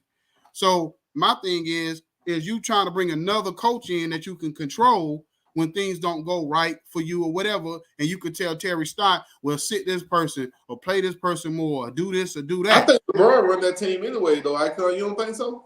I think LeBron. Not if he got Mark Jackson, because I'm gonna tell you like this: when they had Tyronn Lue in Cleveland, he wasn't telling Tyronn Lue was cussing LeBron out as much as he was doing everybody else. And LeBron told you that it was stories that Tyronn Lue didn't. He didn't give LeBron no superstar treatment. Like if he messed up and he didn't say nothing to him, you know what I'm saying? He got up in him. That's just like with Steve Nash in Brooklyn. The one thing they say about Steve Nash is not the fact that he can't coach, is that when them players made mistakes on the court, when Harden would throw the ball away or whatever, who else somebody missed an assignment, whether it was KD or whatever, he wouldn't say nothing. He just, he just kind of let it ride. Where certain coaches, you already know, if you mess up with certain coaches, they gonna get in you. They don't care who you are. You know what I'm saying? So that's what I'm saying. If the Lakers, to me, really trying to get back to some kind of championship run, think about who they had. They had Pat Riley. They had Phil Jackson. They had coaches when they won championships that didn't play the radio. So if you get back to those coaches that don't, because you got to think when you with the Lakers over the last 30 years, 40 years, you've had superstars. You haven't had regular good players. You've had superstars with big egos. Magic, Kareem, you know what I'm saying? Kobe, Shaq, LeBron. You've had players that if you don't have no backbone, you're not going to win. And Terry Stott and Frank Vogel don't have a backbone. Mark Jackson has a backbone. You know what I'm saying? That's why I say if they were serious to me, they're going to hire Mark Jackson. If they don't, then all me. So this is what I want to ask you guys. What has been getting, mama, there goes that man, a job? You know what I mean? Up until this point, what actually happened? I've really never found out the whole story of what actually happened. Because it seemed like he had got, it appears, man, that he got blackballed from coaching. And it appears that they just let up off of it. And I want to know why. I don't know. Gap don't know. I mean, go ahead, Chris. I thought it was something religious, though. I thought it was something about religion with the Warriors. It was something like he's a Christian, so no he don't believe in. And no cussing practice, though. Something about something about gays or something. He said something. I don't know. He had him going. You can't do that in California. Hell and all that stuff. Yeah, and it was something about that. And then I think they did blackball him, and them interviewing him doesn't mean he still ain't blackballed because he still ain't got no job. Man, you can't do that nowhere in America now. Yeah, nowhere. Right. I'm just saying, in Cali, no school, no church, no college, no festival, no yard sale. He talking about back then. He talking about back then. Back then, in certain places you could still do it. Back when he got fired, you couldn't do it. You definitely couldn't do it in Cali because Cali, Atlanta, New York, we know those are the market. Them the number 2 probably top 5 markets when it comes to the LGBTQ community. Like my man, what's my man name? Carlos Miller say the NOP. There you go. There you go. Yeah. There you go. The alphabet community. Just leave them at that. Yeah. I don't even know what letters it is no more. Yeah. They added more letters, I think. So I just say. And neither do I fucking care. We talking sports, right? Let's talk sports. I'm just telling you, bro. All relative to what you asked. You asked me why he got practice too, man. I mean, so we live in a society now, Steve, Crystal, and Icon, where we can't have an opinion, man. I ain't based on our faith. Is this the society we live in? Yes, but you can't talk about it. I mean, that's the society we living in. Shit. Well, if I can't talk about it, you lie. They might as well just lock me up and give me a motherfucking felony. Cause I'm gonna talk. So I mean, it is what it is. I mean, So I mean, he also couldn't get along with it. He I don't think he's as easy to work with as he appears to be with Jeff Van Gundy and stuff. So he had problems with that. He had problems with that too. So I mean, I don't know. The man won't even let you cuss in practice. But I'm saying, you know, that's all LeBron do. You know, stuff he ain't the first coach that didn't. He ain't the first coach that didn't curse. He ain't the first coach that didn't curse. Like I don't. That's no. I say he didn't curse. I said he didn't allow the players in practice to curse. He said that. So they loved him though. But the players loved him though. So but why does Klay Thompson and Steph and Draymond and all them other players praise him so much if he was such a bad coach? Well, maybe they ain't like him up top. But that's you. But you're going from one extreme. Like nobody said he was a bad coach. He said he didn't allow them to curse. No, I said the league try to paint this picture, Chris, and they did. Well, the league tried to paint this picture because Golden State puts the information. He was a bad coach. But Golden State put out bad information. That's what it was. Golden State. I was saying the organization put out bad information on him. So it's more on the management and the ownership of Golden State, who whatever he did to rub them the wrong way, they put it out along with them. That's what I'm saying. I think that's what it was. Out to the rest of the league. But Crystal, I'm gonna say this from GMs in NFL, NBA, Major League Baseball. A lot of the GMs, the coaches know way more than the GMs. The GMs don't know shit. Them some bitches just get paid. Yeah, that's true. That's true. Like we know basically what you call it. We know Rob Pelinka getting exposed like a mug, but but good Lord, he getting exposed. But they said, I don't know. I think that's a tough situation, man. I think being a GM with LeBron James on your team is tough because him and Rich Paul got so much shit that they move, man. I think it's to be a GM with them. That's just my opinion. I don't think Steve, is it tougher being a GM with LeBron, or is it tougher being a GM with like a Kyrie, or being a GM with a Tom Brady, or being a GM with somebody like Big Papi on your team, or you know? Okay, I got one for you. Would you rather be a GM for Jerry Jones, or would you rather be a GM with LeBron as a player? I'd rather be a GM to LeBron. To LeBron. You can get it from the top, or you can get it from the bottom. The pressure. Listen, bro. I can tell you this right here, man. You know, I love the Cowboys, but me and Jerry would not get along, man. They'd be like, Jacob and jump on that old man and beat the living dog shit out of him. Me and Jerry would not get along, bro.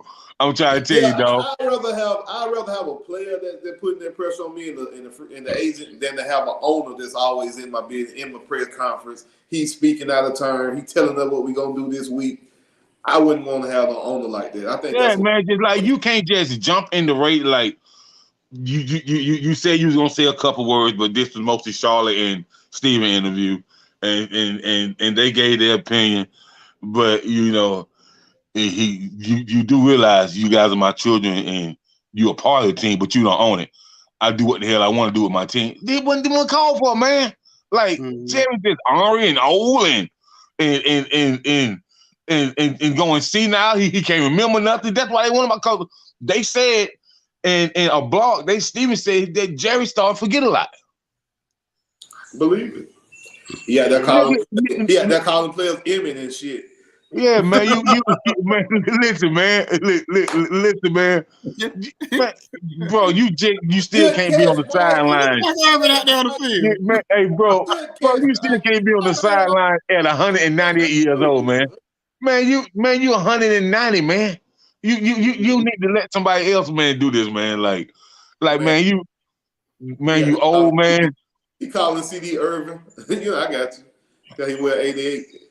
Yeah. But I want to ask you a question. We're going to go to a quick 30-second break, but I'm going to ask you a question, Steve, about when we go back to another one of the topics we was talking about. We're going to be right back here on 910 Sports.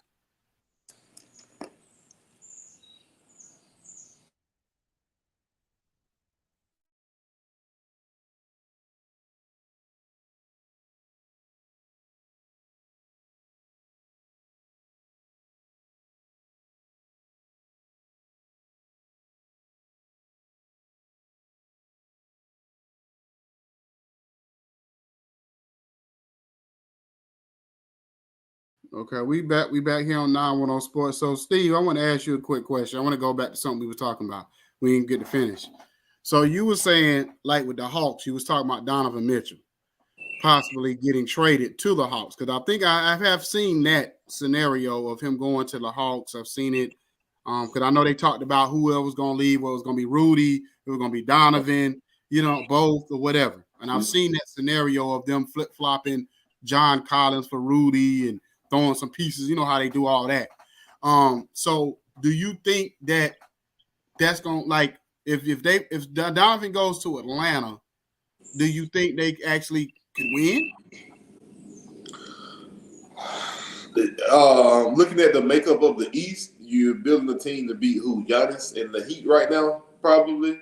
I'm willing to say the Heat. I think the Heat is, man, that defense tough, man. And they got the Heat, man. The Heat remind me of the Knicks. Like they that team that play hard and rough and tough, but then when it come down to it, you know what I'm saying? Who gonna really? I don't trust Jimmy Butler to be a superstar every night like that. I just don't. He's not that guy to me. I think they're gonna have to play some guys. They 10 deep, and some of them guys. Y'all don't like Jimmy. Y'all don't like Jimmy, huh? Okay. I ain't say I don't like him, but I think he kind of overrated the way they sell him. Like we'll get to the. Let me answer that question. So, do I think that they can compete? I think they can compete with that team, but where's the defense gonna come from? That Donovan Mitchell ain't no hell of a defender like that, but he can give you help. He can give you an easy 25. Where right now, Trey don't have nobody beside him that can give him an easy 25, easy 20. You need somebody to give you easy 20, easy 25 beside Trey so he can open it up, man.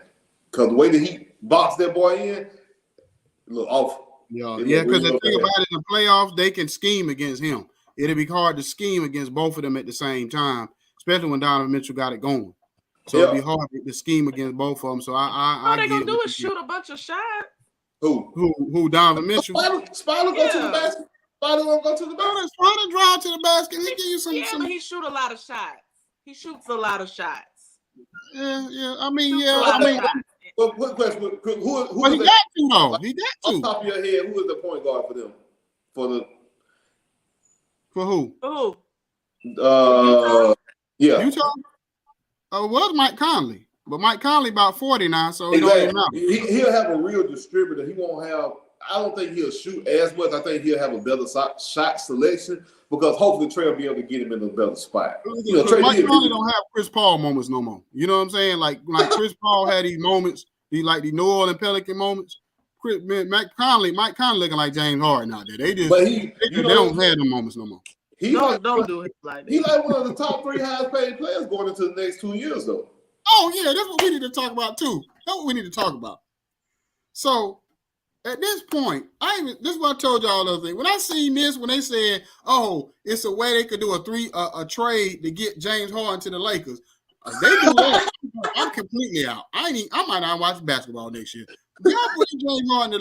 Matter of fact, I think LeBron James ain't gonna do out of here. Yeah, LeBron probably asked for a trade. Because first of all, because you know how LeBron is. Let's just say, for argument's sake, they get James Harden to the Lakers. First thing LeBron gonna do is call James Harden and say, "I need your big old butt down here in Cali tomorrow to get in this gym. We working out." This is the same thing he did with AD. Same thing him when Wade got together.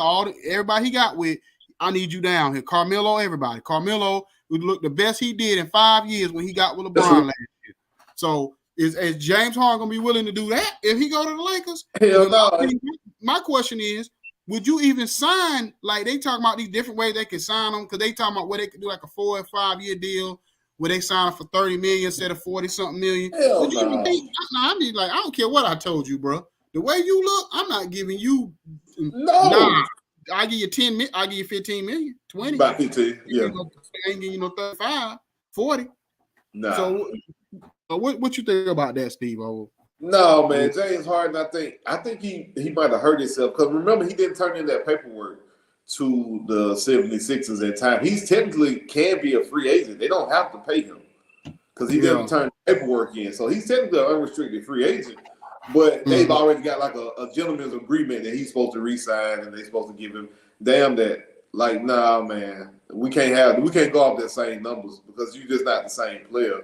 And he's asking for Houston James Harden money, and I can't give you that. I just can't. Like you said, he's probably a mid-level contract at this point. I'm thinking anywhere from maybe 15 to 18 mil per, and we can put some incentives in that thing, maybe some weight clauses. Exactly. Well, but here's the problem though with that is that if James Harden would have done that to them, they would trash him. Yeah. So for them to do it to him, if you agree that you're gonna pay him this if he stay, then you need to pay him that. I get like he ain't that player no more, but we didn't say that.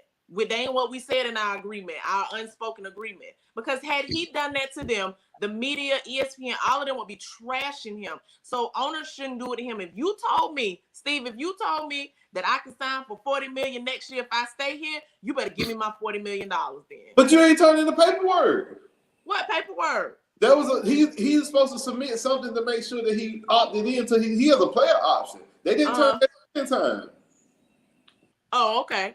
Him and his agent didn't turn that in time. Okay, but and then he did say in his exit interview, I guess that's the exit interview. In his exit interview, he did say he hasn't been able to because he had been injured, whatever, and then COVID, all of that. He now needs to he can focus on his weight. Like he can get his weight down. Who said James? That's what Harden said, yeah.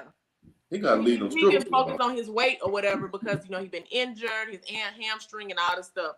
So if he get the weight off of him, maybe you see something better. I mean, but my thing, what's the excuse for you taking 2 shots in the fourth quarter of a closeout game? Like to me, that's what I'm more looking at. I get all the contract stuff and who promised who what. But that last game where you don't even shoot the ball, I can see if you went 0 for 12 or whatever. Right. I say you just had a bad shooting night. I get it. It is what it is. But then this what made me. This what really bothered me. What he said. I don't know if you heard him say this. He said, "Well, reason why I only shot the ball 2 times in the fourth quarter because when I passed the ball, they didn't give it back to me. Negro, you the point guard. If you see they ain't pass you the ball back, shoot the ball. Any other time when you was in Houston, you would dribble the clock out and then shoot a crazy shot. So all of a sudden now they ain't giving you the ball back and you the point guard. Him and Maxey got a problem, Crystal. You clearly see that. So how you gonna handle that? You gonna let your young rising star that you will think you a star maybe in Maxey be upset and ask for a trade? Or you gonna keep Harden? Like what you doing in this situation? Because there's a lot of dynamics to it. What does Embiid want? Embiid he's the guy. You gotta ask him. Right.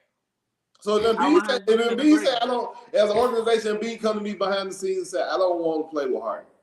Then he got to go. But see, you just said the organization don't look bad. See, you can't. Yeah, but what I'm saying is and you can't throw Embiid under the bus. You can't say, well, as the organization, our star player said he didn't want to go in this direction. We go in some other way. You can't do that either. Well, but the thing is that Embiid gonna tell you. Like Embiid gonna tell you. And the thing about it is, remember, Harden did that to CP3. Harden did that to Russ. So listen, that can happen to you, but I'm just saying based on contract. You know what I'm saying? Like just the contract or whatever. If he would have been like, oh, I'm out after this year, and they didn't gave up what they gave up, then they would trash him for that. So but you got to hold your end of the bargain too, Chris. It ain't like he was out there balling. If he was out there balling, I get it. But you got to hold up your end of the bargain too. You can't just be talking about $40 million and I'm playing like trash. But so we talking about bargain probably wasn't his. Jay probably said, if you come there, because the only reason why they trade that's what I'm saying, is to say that only reason I'm gonna give up these things for you is if you're gonna be here long term. Yeah, I'm gonna be here long term. That's my word. I'm gonna be here long term or whatever. And I'm gonna pay you whatever. You're gonna get the max contract. You can't just take the max contract. I'm saying you can do it, but I'm just saying if it was the opposite way, like if he told him I'm gonna stay, and then at the end of this year he says, "Oh, I want out." After they done gave up the stuff they done gave up for him, they would trash him. That's all I'm saying. They're like getting engaged to a Okay. Let's look at Philadelphia history. Let's look at Philadelphia history. Let's look at the history dynamic of Philly for a second. First of all, nobody's ever come as a free agent to Philly. No superstar. Charles Everybody Barkley? ever had has been He played. got drafted by Philly. They drafted him. Or drafted. Oh, he was there first. Yeah. Everybody that's come to Philly has been drafted. First. My bad. I'm young. My fault. Who? No. He got traded to Phoenix. He got traded. Oh wow. Oh good shit. I got it backwards. My bad. Who's that? Barkley. Yeah, that's what I'm saying. So every superstar they've ever had, ever since back to like, I think they even traded for Moses Malone when Dr. J. That was because of the merger situation. So ever since then, up to AI, Barkley, all the way up till now, Joel Embiid has been trades or drafting. So at the end of the day, if Philly somewhat, let's say they reneged, only people that would be mad about it would be the other players in the league that kind of look at it side eye. But y'all wasn't going to Philly anyway. So y'all ain't trying to get shot. So y'all ain't going to Philly no doggone way. So why I was sitting now is y'all like what impact would it have if they said, well, we not doing this? Because as fans, as media, all of that, everybody's seeing the same thing. Either Harden is washed or he don't want to be there, or even what Stephen A said, he trying to sabotage the whole thing to get Mike D'Antoni there. So it's one of the three. You know what I'm saying? But the impact is that if he does it in Philly, that means they'll do it in OKC. That means they'll do it in New York. That means that they could. So there is an impact to it with them doing that, because now our verbal agreement doesn't mean anything. It never did. But they've honored, or so we believe, they've honored it up until, you know what I'm saying? So tell me when they haven't. Tell me when they haven't. If it's not in black and white, Crystal, it really don't mean diddly. No, I understand that part. I'm not know about that part. These agents. All right, when a player says they're gonna give something up, if a team gonna give something up, then they have, and when they take that player, I'm not giving up a first round draft pick. Number one, without knowing a commitment from that player. Therefore, if they end up with them, that means that player has told them that they're going to stay there or whatever. That is an agreement, and I know you got to sign paper. I understand that. That is a verbal agreement. I'm not saying that. But I'm just saying, and now you say he didn't turn in the paperwork. Okay, so that's it. That's on him. But I'm saying those things do matter, because if this organization will do it and get away with it, then that organization over there, I don't want to play for Philly, but I might want to play for New York. So if you're gonna be okay with them doing it in Philly, then that means they'll do it in New York. That they'll do it in, wherever, Orlando, wherever the teams are. So yeah, that stuff does matter. Well, Crystal, this is what I'm gonna say. What I'm gonna say about that whole situation is Philly, the dude that got a relationship with James Harden in Philly, he didn't think logically at all. He thought with his friendship. And Dumas and Elmas Dumas or Dumas. Yeah. He didn't really. Yeah, Daryl Morey thought about their friendship, bro. He calls James Harden ain't really did much of all since Houston. Y'all act like Houston was a long time ago. It's been 2 years. What are y'all talking about? Okay, Chris, it's 2 years. Okay. Ago, and this being year 2. But he looked like day and night though. Yeah, no. Yeah, man. Chris, come on, man. He hasn't done nothing since Houston. He was in Houston in 2020. What are you talking about? Well, do you see what I see? Maybe you don't. Yes. Maybe you're blind. I do. Take him off. I see. He's terrible. I'm not in disagreement with that, but y'all, he ain't been right since. Ain't no way in the hell that they should give him $47.5 million. Well, after this season. Well, that's because they can opt back in. They can opt in. They don't have no control over that. They're gonna have to give him the $47 million if he opt in, because he has a player option. So all they can do is trade him. But this whole trade was a debacle, because I was listening to Jalen Rose. Jalen Rose was on the Breakfast Club, and Jalen Rose was talking about that he know for a fact that Ben Simmons had to get a physical. He said at some point it should have been something then to tell you something was wrong with him. He didn't just develop. If he really truly got a back injury, he just developed that over the last couple of months, like the last few days. He been had that, so he should. Yeah, I'm telling you right, man. But do you not see what Ben Simmons do, man?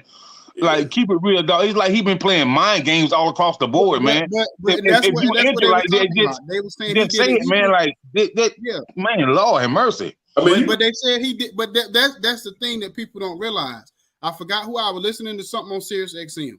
I forgot who it was, but they said what he did. Oh, I think it was Gilbert Arenas. He said he had no other choice but to do it that way because the way Philadelphia basically had set it up where if he played, they took that $20 million. If once he would have played, he couldn't have got that money. So at the end of the day, he had to keep playing games with them. So he kind of beat them he actually beat them at their own game. So it's more like Rich Paul telling him, you do this so you make sure you get your money. Because once you get on that court, then it's going to look like you've been faking. It's going to look like they can do whatever they want. So they control the narrative now. So you better off sitting out for the season and then coming back. Because by that time, you could say what you rehab, you did this, you did that. Now you get your money. But if you play, do you not think Ben Simmons need to go talk to somebody? Yeah, I still think that. But what I'm talking about from the set scenario of when he started saying he had injuries, because that's when he started saying he had injuries, because first it was I think they bought time with the mental stuff. Because now we're in the era now, like before things started getting real bad with society of people killing themselves and all this mental stuff we got going on in society. The NBA could say, well, we suspended him for the year for detrimental to the team. You know what I'm saying? Because of his actions. They can't do that anymore because now that's connected to mental health. So they can't do that anymore. So once he said he had a mental situation, the Philadelphia couldn't do it. You know what I'm saying? So so that's why. So when it went from that to now I got a back injury, and back injury is the hardest thing to prove. I could say I got my back hurting right now. You could do X-rays and don't see nothing. But if I tell you my back is hurting, ain't nothing you could do about it. So at the end of the day, for him to keep that $20 million, he had to do all of this to keep that $20 million. I just don't want him to play with this mental health thing, bro. Because I mean, it seems like it's something else going on, that really need to be talked about. I mean, he need to protect his mental health. And I agree. like we had on the sports show on Wednesday night past, man. Sports and mental health, that's big right now. It's always been big, but people ain't talking about it. So I just want to make sure the brother gonna be on the up and up. We crack our little jokes, but as far as seriously on the up and up, I want him, to be well, mentally and physically. You know what I mean? For real. I agree. Okay, now Icon, did you listen to the whole thing of what Jalen Rose said? Because previously, was it not you or Jacob? Didn't y'all say he probably really wasn't hurt? Well, I did. I said that. I said that. I said Jalen Rose, and I heard Gilbert Arenas really break it down. I seen Gilbert Arenas. He was doing an interview, I think, with Vlad or somebody, and he really broke it down on why Ben Simmons doing what he doing. And when he said what he said, it really made sense to me. Okay, so not to say he's not hurt, but he was saying that basically both of them were saying if you get a physical or whatever, then certain things should have been seen then. But what I'm going back to, this whole trade was a debacle. Because like Jacob was saying, Daryl Morey ignored all the stuff he was seeing or maybe he was thinking, if I get James Harden over here, I can get him back That's to Houston. what it was. In Brooklyn, he still has signs. But he looking at, if I get James Harden over here, I can be that genius to get him looking like the 35 and 15 assists James Harden instead of the 20 and 12. You know what I'm saying? But he didn't get that. He got like the 19 and 7 James Harden, but James Harden looked like at this point, I don't think 13 and 6 James Harden, 19 and 7. Yeah, giving him the match. James Harden, man, listen, man. Since he been with Philly, man, he really bro. Like I was like, man, is he having some family issues or like what's up with James Harden, man? Did you see what the Heat did? Did y'all see what the Heat did? The Heat went and gave his number one stripper first row tickets. She was sitting on the front row. His number one gal. They flew her in from Dallas. They flew her in from Houston, I think, and stood her on the front row. Gave her front row seat. Heck no. I think James Harden he had no points that game. But you know what's crazy? I'm gonna say that I come before you say that. How you only shoot 2 times in the second half? That's what we were just talking about. Like my thing was, I get all the money stuff that who promised who what, but in the fourth quarter of a closeout game, like you're gonna tell me Joel Embiid was at the end of the game on the bench with his head in his lap, looking like this is some hot mess because. And he been trying to co-sign and he'll throw little stuff at. He need to be more aggressive. So it's like I'm trying to be nice right now, bro. So I'm not gonna really throw you under the bus, but I'm telling you, if you get your mess together, we gonna have issues. I know he ain't got issues now. I know they do. They got to. Now the press, I think Joel Embiid do. I say, Joel Embiid, he trying to be real modest about it, man. He's just trying to not really push the envelope right now, push the issue right now.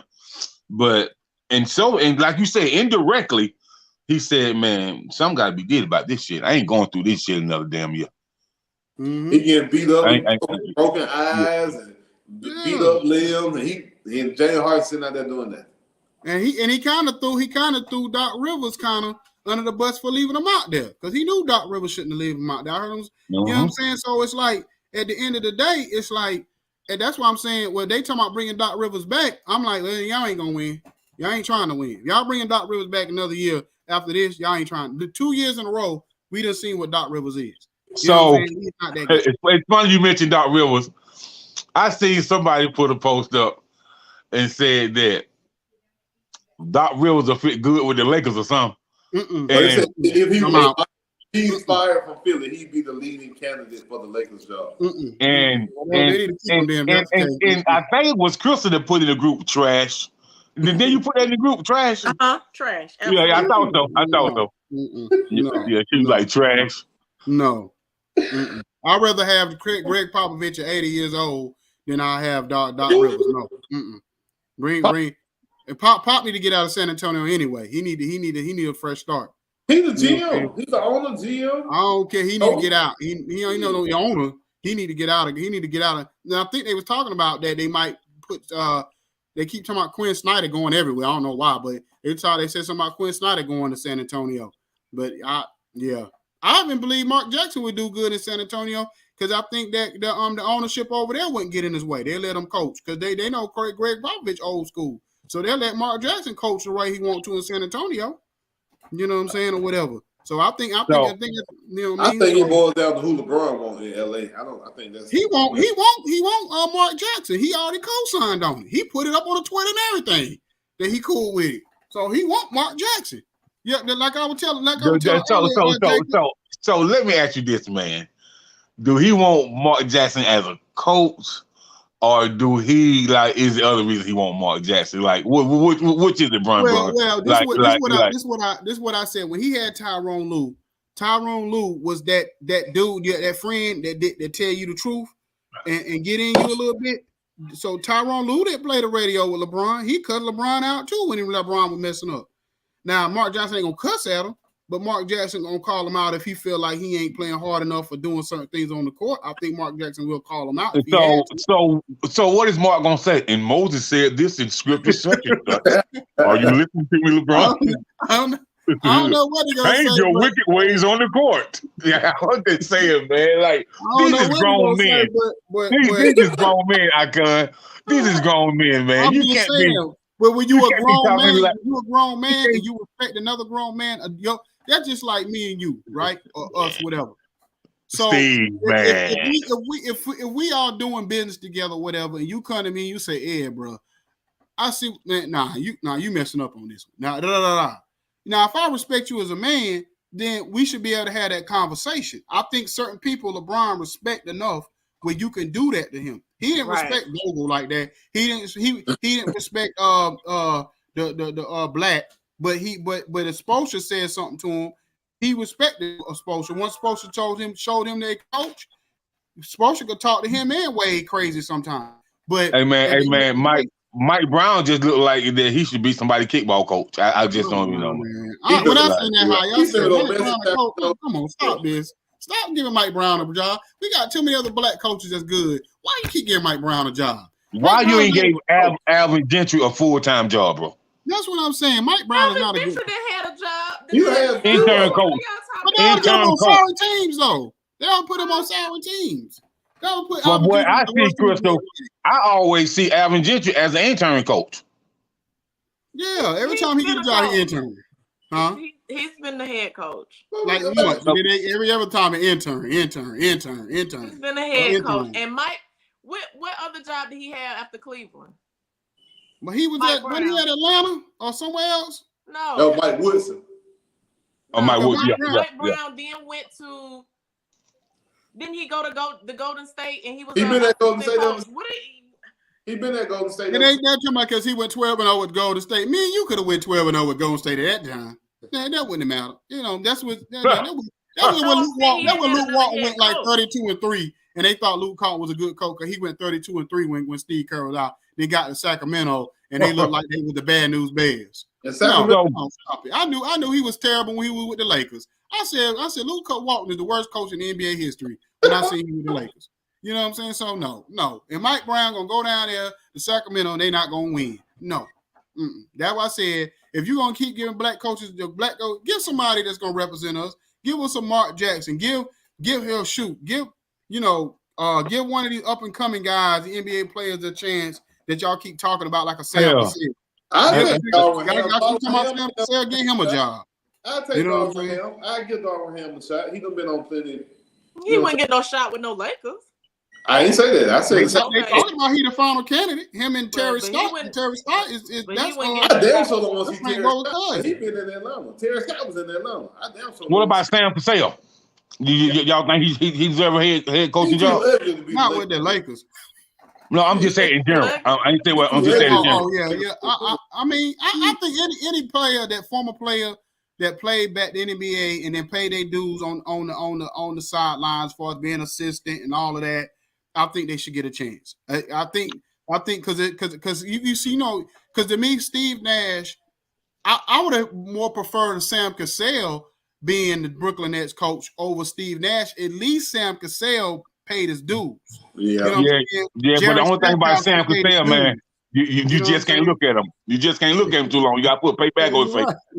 Because boy, that rascal so ugly. That rascal so ugly. He's gonna let him pray.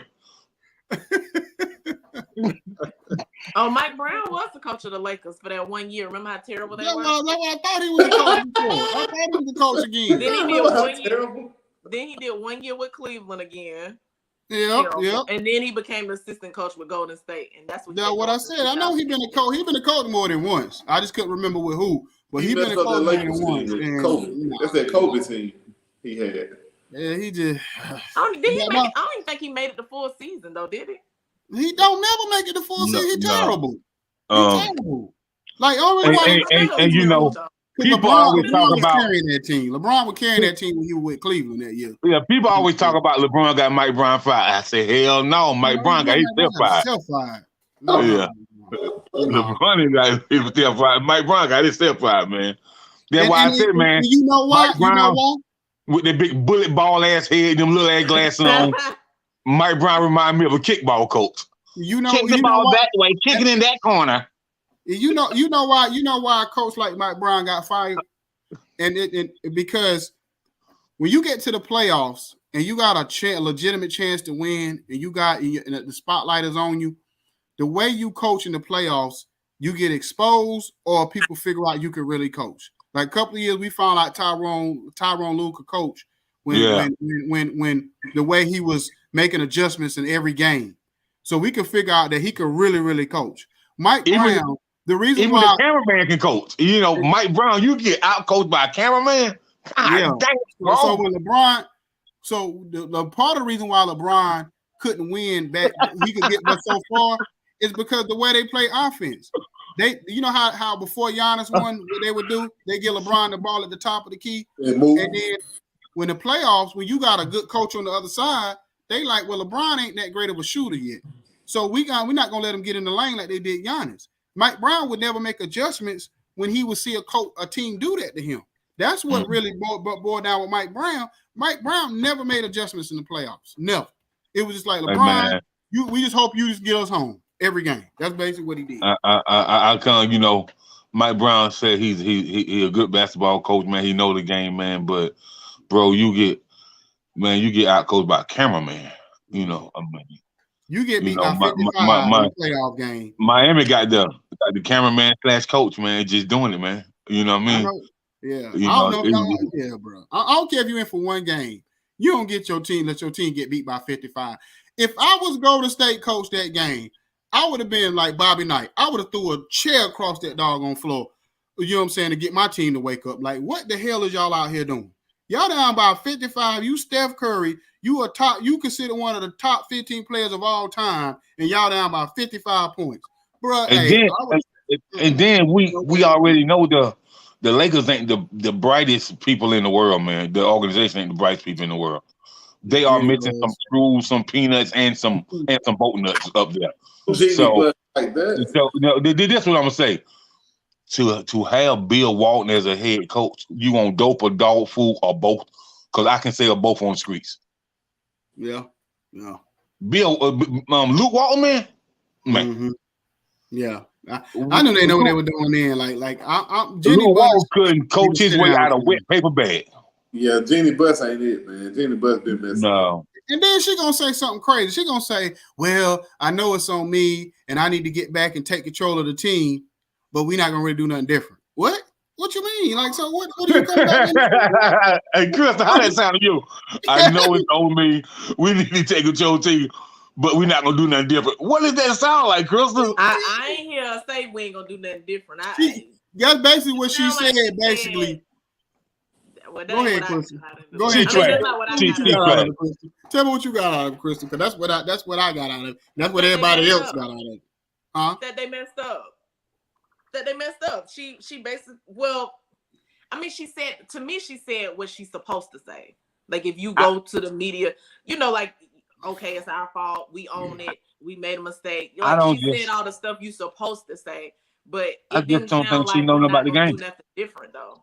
It is no. Reason why I say that, Crystal, she said basically, okay, let's really break it down.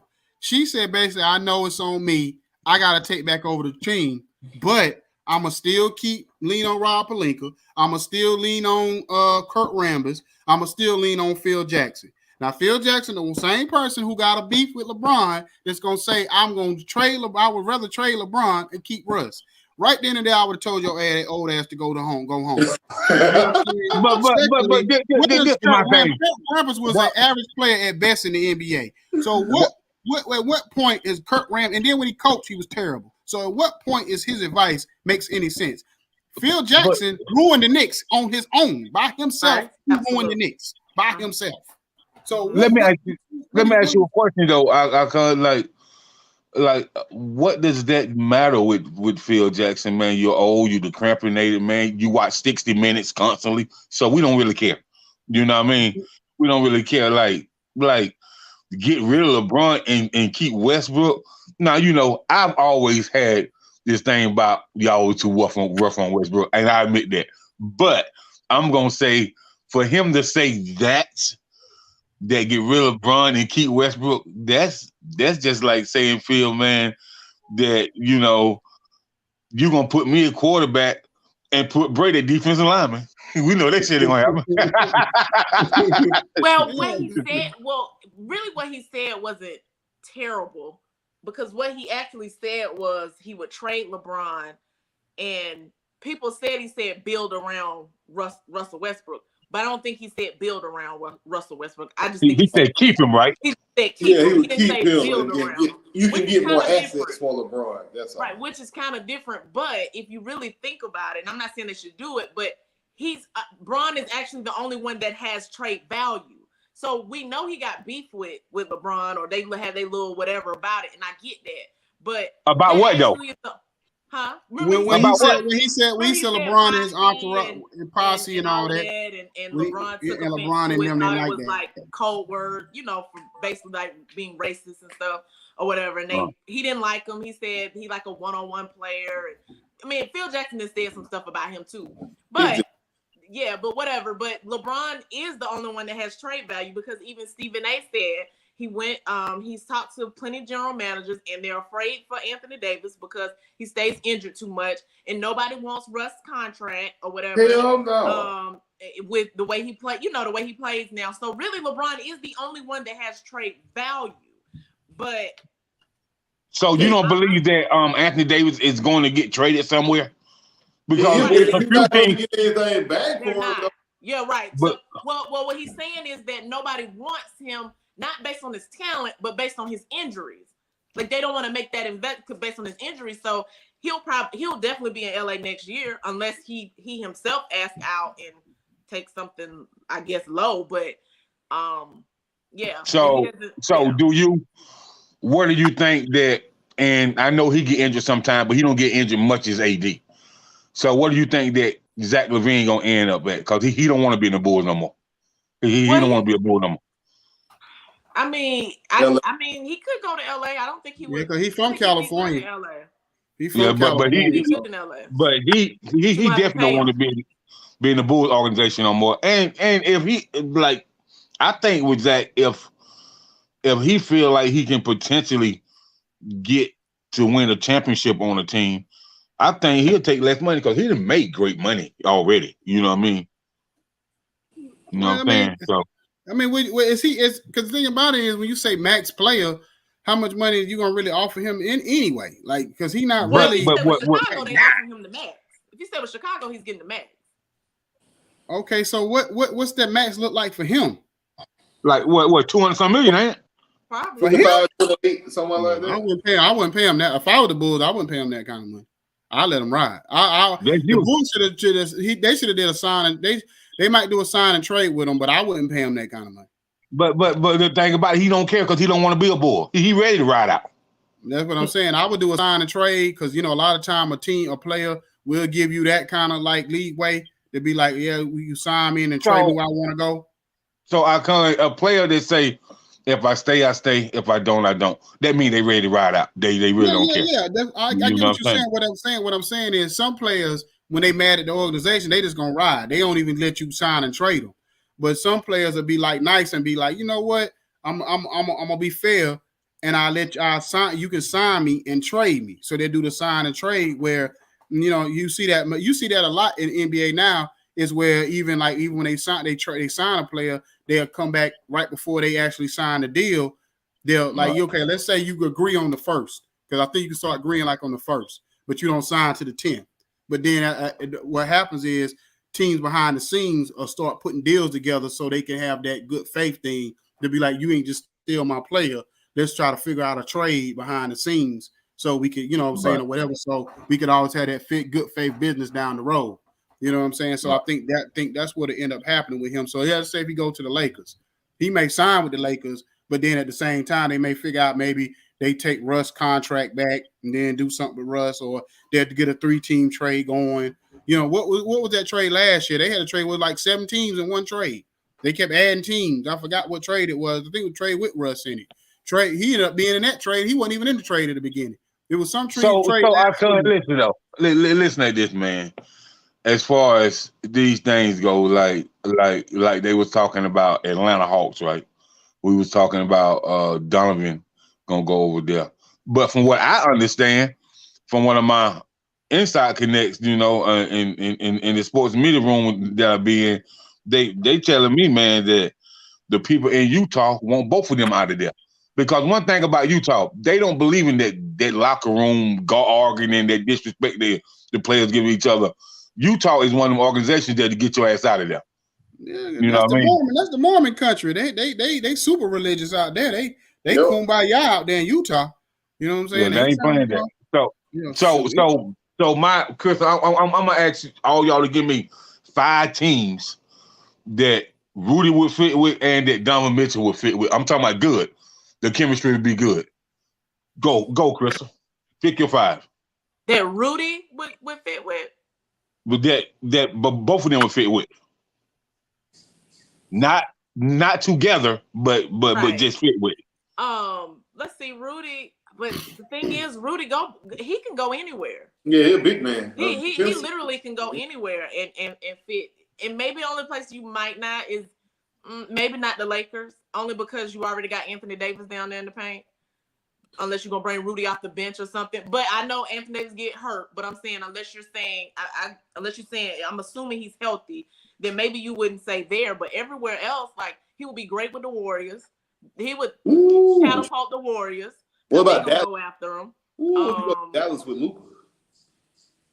See, yeah, but see, for me, Rudy works everywhere. I don't think Donovan works everywhere, but Rudy works pretty much everywhere because he's a defensive player, and every team needs a defensive. You don't have to draw up plays for him. You don't have to. No, you know what I'm saying. He just get rebounds, block shots, so you ain't got to really do nothing for him. If you need an anchor person like him, he can pretty much go anywhere that don't already have an anchor person. I think Donovan can't go anywhere, but I think it's several teams in the NBA that he could go to. And the Lakers is one, definitely the Lakers. You know what I mean? Donovan get rebounds, he get assists, he can shoot, he can slash to the board. He can go to Dallas, he can go to the Lakers, and he gets steals too. He go to Philly.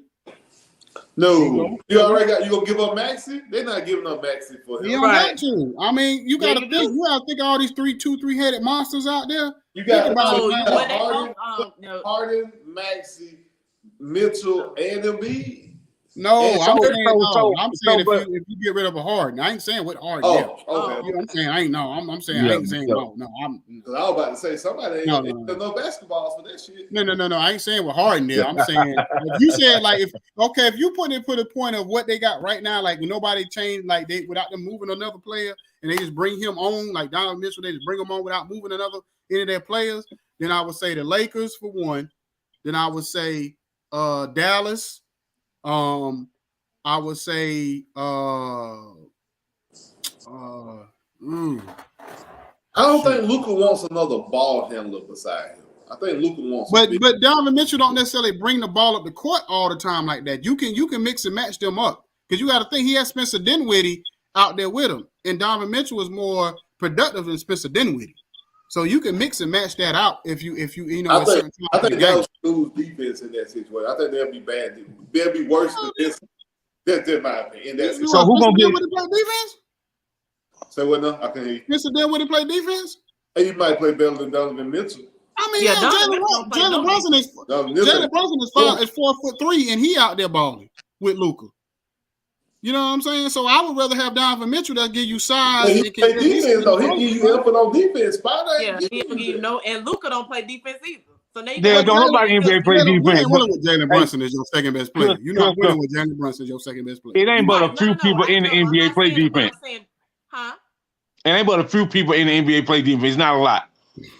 No, select the few. But Donovan is not giving you no effort. But I'm saying he doesn't even play defense. No, he don't try. You're right. Great offense always beats great defense anyway. And I know the league is an offensive league, but I'm saying effort-wise, Donovan Mitchell doesn't play defense, and neither does Luka. That's what I'm saying. Like they provide no stoppage whatsoever. Defense. Joker neither, hell. Huh? Joker don't play defense either. Exactly. He ain't out he ain't out on the island either. You got to come in the paint the whatever, you know. But you're right. He gonna wait on you down there. He gonna wait on you. He gonna be like, if you don't come down here, then we good. Yeah. But anyway, y'all, man, it's a good show, man. You know what I'm saying? Time is up. So basically, man, so we're just gonna keep this train running.